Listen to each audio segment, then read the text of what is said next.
ketiga, ananya mahallu al-qalbu wal lafdhu bi bidah. Bahwasanya niat ini di mana tempatnya? Dalam hati. Tidak dilafazkan.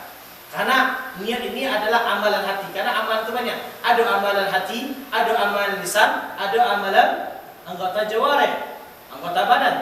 Maka niat ini ikhlasnya adalah amalan hati. Maka tempat dalam hati tidak boleh, tidak usah diucapkan. Kalau diucapkan bukan niat lagi namanya. Ini namanya perkataan. Ya, ini banyak kaum muslimin salah paham. Banyak daripada mereka ketika melakukan suatu ibadah mereka ucapkan dengan lisan mereka. Maka ini bukan disebut dengan niat. Karena niat tempatnya adalah dalam hati. Ya.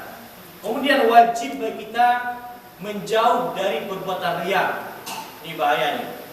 Sebagaimana Rasulullah SAW katakan, "Akhafu ma akhwafu 'alaikum asyirku asghar." Mau sesuatu riya. Sesuatu yang aku takutkan pada diri kalian adalah kalian terjatuh pada syirik kecil. Maka dikatakan apakah syirik kecil itu? Yaitu ar-riya, perbuatan riya, ingin dilihat amalannya. Ya.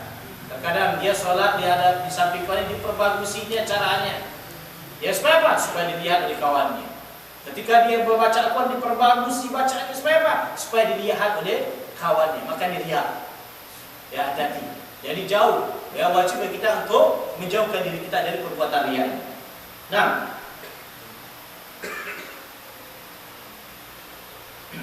kemudian faedah selanjutnya bahwasanya hijrah min bilad syirki ila bilad Islam min afdhalil ibadat idza qasada biha wajh Allah. Bahwasanya berpindah dari negeri kesyirikan dari negeri kesyirikan kepada negeri Islam, maka ini adalah wajib hukumnya. Bahkan ini merupakan ibadah yang paling afdal kalau seandainya niatnya tujuannya adalah untuk mencari wajahnya Allah Azza wa Jalla. Ya, misalnya jadi kampung itu tidak bisa mengamungan di kampung. Beribadah tidak bisa dengan cara sunnah. Kalau dikatakan orang sosial, maka ketika itu boleh kita berislam. Boleh kita berpindah kepada negeri yang penuh dengan sunnah dan sebagainya. Nah, jadi hijrah ini hukumnya terkadang wajib. Ya, dilihat dari kondisi. Wallahu ta'ala bisawab. Nah, sebelum kita lanjutkan pada selanjutnya, ada pertanyaan itu silakan.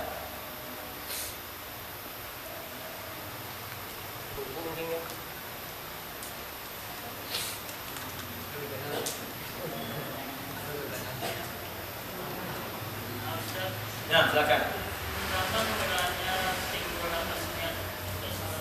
Allah Ta'ala bisawab. Ya, kapan awal munculnya melafazkan niat ketika sholat? Allah Ta'ala bisawab. Yang jelas itu bukan termasuk sunnah. Ya, melafazkan niat itu bukan termasuk perkara sunnah. Bahkan ini adalah perkara yang baru, dilarang. Ya, dilarang. Sebagaimana Rasulullah SAW katakan hadisnya, "Man 'amila 'amalan laysa 'alaihi amruna fahuwa." Para siapa melakukan suatu amalan yang tidak sesuai dengan sunnah Rasulullah, tidak sesuai dengan tuntunan Rasulullah, maka amalan tersebut tertolak. Ya, artinya melafazkan niat, ya itu tidak ada dalilnya, tidak ada dalilnya. Baik.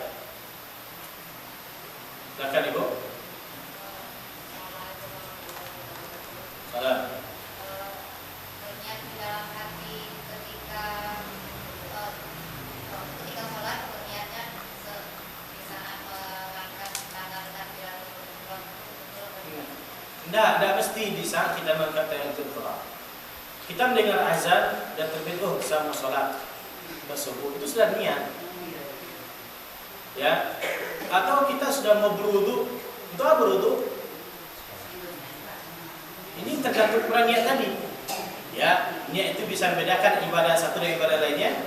Ya, ibadah dan niat itu bisa membedakan ibadah dengan kebiasaan. Jadi niat itu tidak mesti ketika mau takbiratul ihram. Terkadang orang karena dia mengatakan bahwasanya dia itu pada saat takbiratul ihram, ya terkadang takbiratul itu lama. Mencari dulu. Allah ada. Ntar balik lagi. Allah ada saya. Padahal tidak ada sebenarnya. Kata Rasulullah, takbiratul ihram, Allahu Akbar, langsung saja. Ya, jadi niat kita sudah mendengar azan subuh. Ya, Allahu Akbar jabul amingnya sama itu. Laki ada tiawa. Nah, Allah Ta'ala. Assalamualaikum warahmatullahi wabarakatuh. Salam. Yang menanyakan ada saudara Ana yang ingin hijrah. Hijrahnya itu lantaran dia tidak sesuai dengan orang kampung gitu. Tapi dia sedikit bisa lah untuk berdakwah. Tapi dia lantaran dia tidak menerima dengan perilaku saudaranya itu dia hijrah. Apa keza atau tata cara hijrah yang betul yang disunahkan itu? Nah, ketika kita ke kampung, artinya kalau kita masih bisa berdakwah, dakwah dan itu, ya, jangan langsung pindah. Kita bisa di kampung tidak bisa mengamalkan sunnah, artinya kita selama kita tidak dilarang melakukan suatu perkara yang wajib, tetap sabar saja. Tapi hanya dilarang kita melakukan ibadah-ibadah yang sunnah, yang hukumnya ini sunnah, maka bersabarlah dulu. Ya, tapi kalau betul-betul tidak bisa, sebagaimana Rasulullah SAW di kota Madinah, sholat aja tidak bisa, melaksanakan yang wajib tidak bisa. Sekarang ketika Rasulullah sholat diganggu, letakkan jeruan onta di pundaknya, maka tidak sanggup. Para sahabat ketika itu di kota Makkah, ketika dia menampakkan Islam tidak sanggup, sehingga mereka disiksa, dipukuli. Apakah itu seperti itu? Sampai seperti itu? Belum kan? Bersabar, dakwakan, sampaikan Islam. Dan tentunya kita menyampaikan bil hikmah, dengan cara lemah lembut.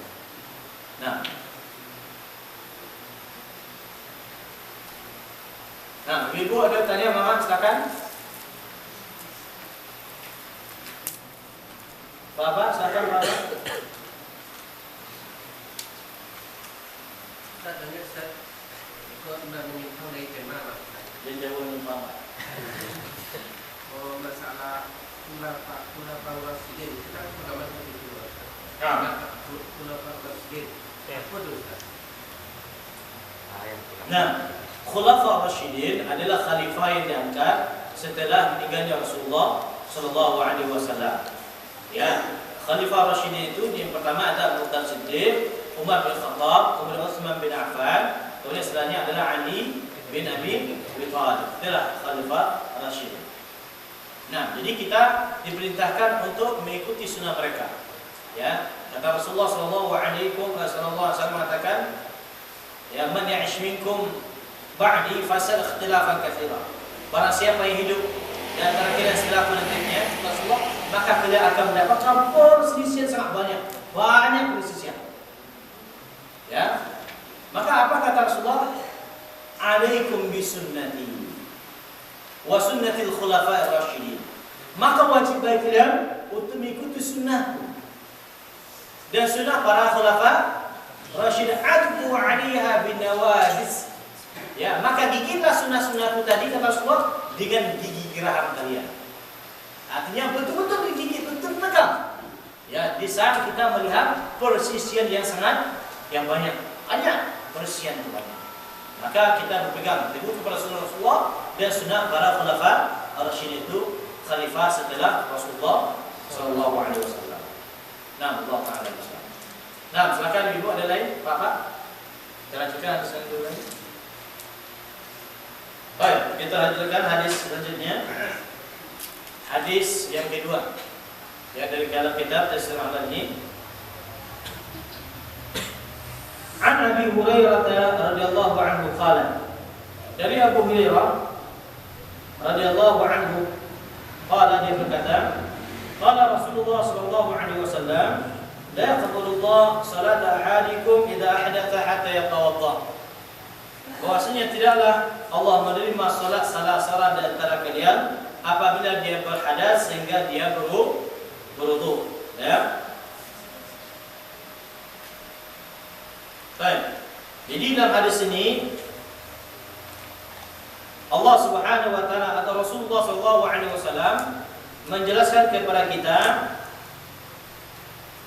apabila dia hendak melaksanakan sholat, maka dia tidak boleh melaksanakan sholat kecuali harus dalam keadaan suci. Ya, dalam keadaan suci. Ya, baik itu jauh daripada hadas, baik itu juga jauh daripada najis. Ya. Kenapa? Karena salat ini merupakan hubungan kita dengan Allah Subhanahu wa taala. Dalam salat kita bermunajat dengan Allah Azza wa Jalla. Dalam salat kita berbicara langsung dengan Allah Subhanahu wa taala. Ya. Jadi dalam hadis ini Allah Subhanahu wa taala ketika hendak kita melaksanakan salat, maka kita diperintahkan ya untuk berwudu atau bersuci.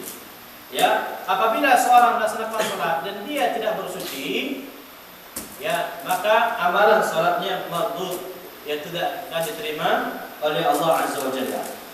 Ya, jadi apabila seorang berhadas, hadas ini bisa disebabkan ya karena ada yang keluar dari salah satu dan dua jalur.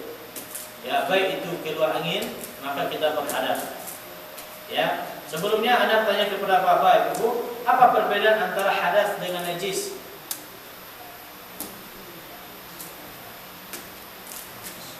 Hadas dengan najis. Hadas dicuci dengan air, kalau najis dicuci dengan tanah. Itu cara pencucian. Perbedaan dulu secara bahasa. Apa perbedaan hadas dengan najis?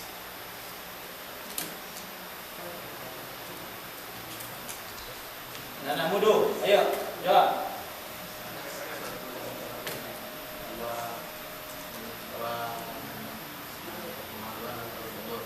Hadas.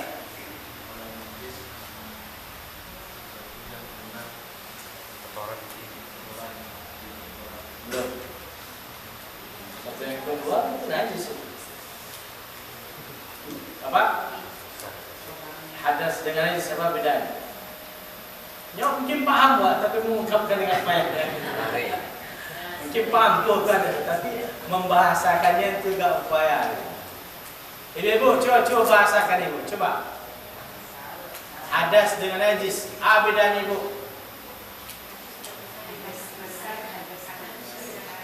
Hah? Nah, kalau hadas itu maknawi, tidak nampak dia. Kalau najis itu zat, ada nampak. Ya, artinya ketika seorang mengeluarkan najis, maka dia dalam keadaan berhadas. Ya, seorang mengeluarkan kencing. Ya, ketika dia mengeluarkan kencing, maka dia keadaan seorang itu dia berhadas. Adapun yang dikeluarkannya kencing tersebut itu adalah najis. Begitu juga mengeluarkan air besar, ya, maka air besar itu adalah najis dan keadaan dia dalam keadaan berhadas. Ya, maka seorang muslim ketika dia melaksanakan sholat, maka dia harus bersih daripada hadas dan najis. Ya, bagaimana seorang bersuci daripada hadas? Maka syariat telah menjelaskan di antaranya dengan cara berwudu. Kalau seandainya itu hadas kecil, karena hadas ini ada dua. Ada hadas asghar, ada hadas akbar. Ada hadas kecil, ada hadas besar.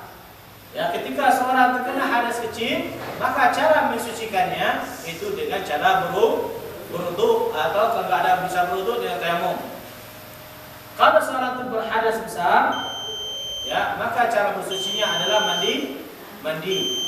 Nah, tapi kalau dia adalah najis, maka harus dihilangkan najis itu dengan bisa dihilangkan dengan air atau bisa juga dihilangkan dengan tanah dan sejenisnya. Inilah perbedaan antara hadas dengan najis. Jadi ketika kita menghadap atau melaksanakan salat, maka kita harus bersih dari hadas dan najis. Kalau seorang melaksanakan salat, dia berhadas, begitu juga pakaiannya, tempatnya, begitu juga tubuhnya bernajis, maka salatnya tidak akan diterima oleh Allah Subhanahu wa taala. Wallahu taala bisawab. Nah, kita azan dulu ya. Salat isya dulu, insyaallah nanti kita akan lanjutkan hadis yang selanjutnya. Allah taala bisawab. Subhanallah wa bihamdihi.